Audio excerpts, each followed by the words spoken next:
I was still in the hallway when I heard my name turned into a joke. The door to the kitchen was cracked. Light spilled out. Wine glasses clinked.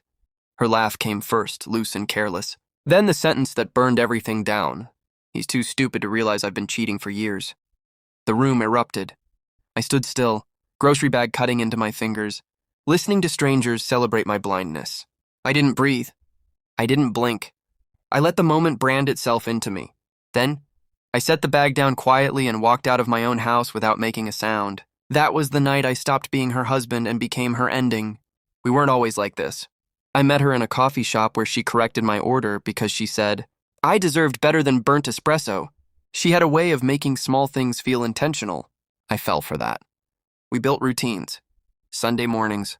Shared playlists. A life that looked sturdy from the outside. Trust came easy. I gave it freely because I thought that's what strength was. The cracks came quietly. A phone flipped face down. A sudden password. Trips that stretched longer than planned.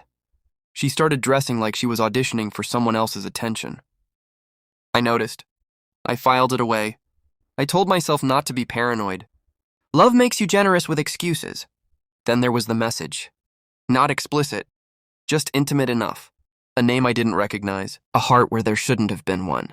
My chest tightened, but my face stayed calm. I didn't confront her. I watched. Patterns reveal themselves when you stop asking questions.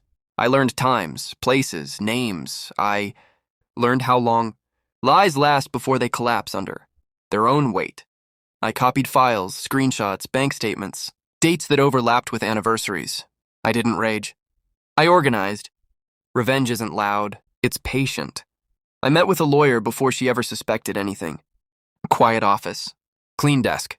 I asked questions like a man planning a move, not a breakup. We discussed assets, clauses, evidence. I followed instructions. I documented everything. Then I changed my will. I rerouted accounts she thought were shared. I canceled subscriptions she never noticed I paid for.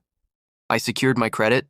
I protected my future like a country fortifying its borders. At home, I played my role, smiled, listened, nodded at her stories about friends. I now knew we're accomplices.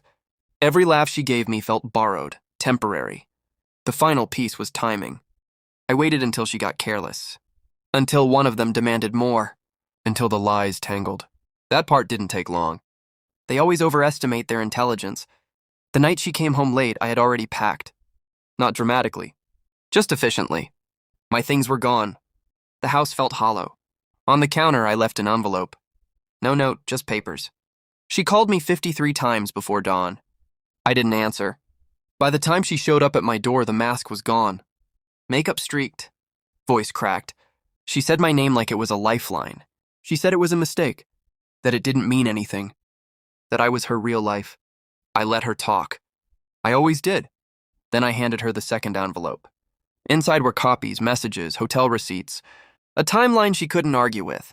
At the bottom, the filing notice. Divorce. Fault-based. Signed. Submitted. Her knees buckled. She looked small. Human. She asked how long I'd known. I told her the truth. Longer than she thought. She asked if there was any way to fix it. I shook my head. Calm. Certain. You already laughed. That's when the realization hit her. The house wasn't hers. The accounts weren't accessible.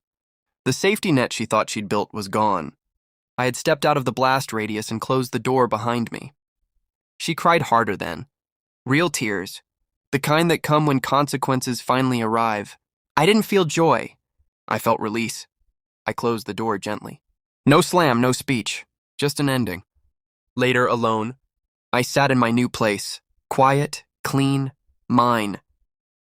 I replayed the moment in the hallway. The laughter, the cruelty wrapped in wine and confidence. I let it fade. Justice doesn't always look like fire. Sometimes it looks like control returned to the rightful owner.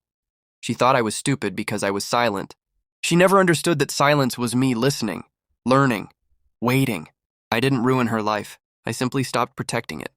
And when she finally realized who I was, it was already too late.